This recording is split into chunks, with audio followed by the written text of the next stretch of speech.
ओबीसीचे कार्यकर्ते पवन करवर यांच्यावरती काल जो आहे तो वंगण टाकण्याचा प्रकार घडला होता आणि त्यानंतर ते सध्या आपल्या सोबत आहेत.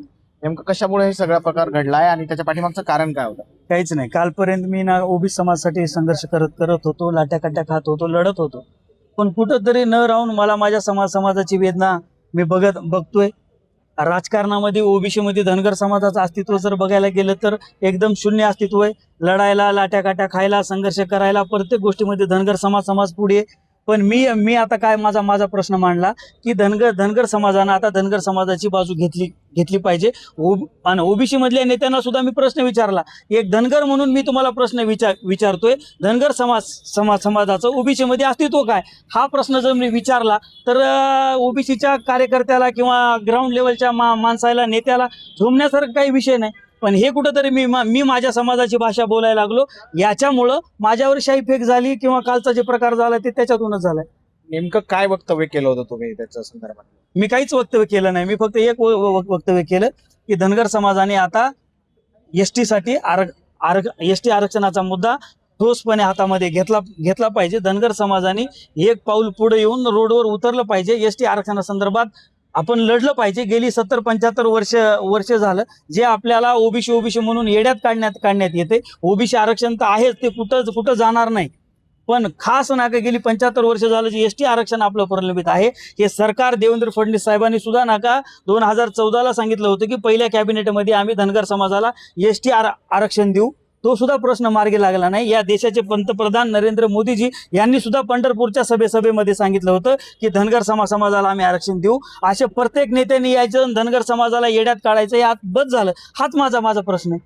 मराठा समाजाबद्दल काल भुजबळांनी वक्तव्य केलं, त्यावरून पण तुम्ही बोलला होता, त्यावरून हे सगळं घडलं असं म्हणायचंय का? का मी एक सांगतोय, भुजबळ साहेब हे ओबीसीचे खूप मोठे नेते आहेत. गेली 40, 45, 50 वर्ष झालं ते ओबीसी साठी संघर्ष करतायत आणि त्यांचं ओबीसी मध्ये खूप मोठं योगदान आहे. एवढ्या मोठ्या उंचीचा नेता जर एखादं स्टेटमेंट देतोय की जरांगे पाटलाचं आंदोलन किंवा हे ओबीसीच्या विरोधात नसून सरकारच्या विरोधात आहे, तर स्वाभाविक आहे माझ्यासारख्या एका कार्यकर्त्यानं त्याचं समर्थनच केलं पाहिजे आणि मी त्यांचं समर्थनच केलं. मी याच्या व्यतिरिक्त काही बोललोच नाही. मी फक्त एवढं म्हणलं, भुजबळ साहेब जे म्हणले ते बरोबर आहे. कुठंतरी भुजबळ साहेबाला वाटलं असेल ओबीसी मराठा वाद होऊ नये, ग्राउंड लेवलवर ओबीसी मराठा वाद होऊ नये, त्याच्यामुळे त्यांनी ते वक्तव्य केलं आणि त्याचं मी समर्थन केलं. याचं कुठंतरी दुःख बाकीच्या लोकांना दुःख नाही होत असेल त्याचा नाईलाज आहे मला. कोण आरोपी होते आणि काय प्रकार काय घडला होता? आरोपी हे मुंडे म्हणायचे कोणीतरी होते. मला त्यांची काही जास्त ओळख नाही, पण त्याच्यावर मी ना रिसर नाका FIR फाडलाय, त्याच्यावर तक्रार केली आणि त्याच्या पाठीमागचा मास्टर माइंड कोण आहे हे आता पोलीस प्रशासनानं हुडकावं. तुम्ही आता काय मागणी केली? काही नाही, आम्ही ना SP साहेबाला भेटलो. काय ह्याच्या अगोदर सुद्धा माझ्यावर 5-7 वेळेस हल्ले झाले, जीवघेणे हल्ले झालेत. काय कुठंतरी नाका मी एक काम करतोय समाजाचं आणि याच्यामुळं दीपक भाऊ हे ते आम्ही सगळे मिळून SP साहेबाला बोलण्यासाठी आलो. त्यासोबत दीपक बोराडे जी सुद्धा आहेत. अशा पद्धतीनं हल्ले होणं हे किती संयुक्त वाटतं? नाही, काय आहे, जोपर्यंत तुमच्या मनाला पटल, तुमच्या मनाला चांगली वाटल ती भाषा बोलली की तुम्ही चांगलं म्हणायचं, आणि थोडंसं तुमच्या मनाविरुद्ध बोललं की लगेच तुमचा पोट चूळ उठणार, ही गोष्ट चुकीची आहे.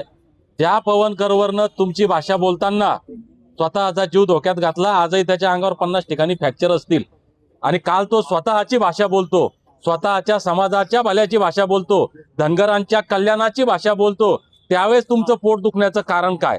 म्हणून हा हमला पवन करवरचा हमला नाहीये, तर महाराष्ट्रातल्या धनगरांचा आवाज बुलंद होत असताना तो आवाज दाबण्याचा हा प्रकार आहे. म्हणून पोलीस अधीक्षक साहेब परभणी यांना भेटण्यासाठी आम्ही आलोय की या समाजकंटकांवर कडक कारवाई झाली पाहिजे, आणि पवन करवरवर हा 5-6 वेळेस हमला झाला म्हणून त्याला पोलीस संरक्षण तातडीनं मिळालं पाहिजे, यासाठी आम्ही आलोय. आवाज दाबण्याचा प्रयत्न कोण करतो?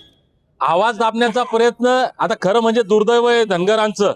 धनगर इकडे गेलं तरी वापर होतो, इकडे गेलं तरी वापर होतो, आणि दुर्दैवानं धनगरांना हे कळत नाही. म्हणून मला 2 वर्ष आज झाले मी धनगर एसटी आरक्षण अंमलबजावणी हा मुद्दा घेऊन चाललोय. 1 वर्ष कंप्लीट होतोय. आज 17 सप्टेंबर 2025ला जालन्याच्या आंदोलनाच्या भूमीतून एक आंदोलन सुरू केलं होतं आणि मी सांगितलं होतं, मी आजही महाराष्ट्रातल्या माझ्या तमाम धनगरांना आजोडून विनंती करतो, भावांनो, इकडेही आपला फायदा नाही, इकडेही आपला फायदा नाही.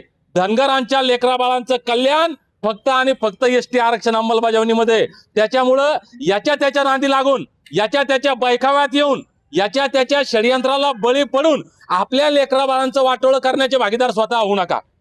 आमच्या डोक्यात एकच गोष्ट पाहिजे, ती म्हणजे एसटी आरक्षणाची अंमलबजावणी. सगळे आपला वापर करतायत, मला बोलायचं नाही, पण या बांडगुळांनी बोलायला मजबूर सुद्धा करू नये.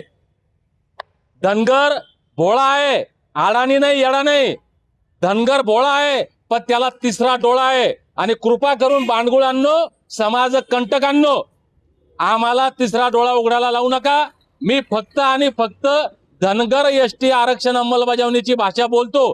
कृपा करून आम्हाला दुसरी भाषा बोलायला लावू नका. की दीपकजींनी पण मागणी केली. या सगळ्या प्रकरणामध्ये आता चौकशी होणं गरजेचं आहे. आता पोलीस काय चौकशी करतात हे पाहणं महत्त्वाचं ठरणार आहे. कॅमेरापर्सन सुदर्शन पाटील सह ज्ञानेश्वर उंडा, TV9 मराठी, परभणी.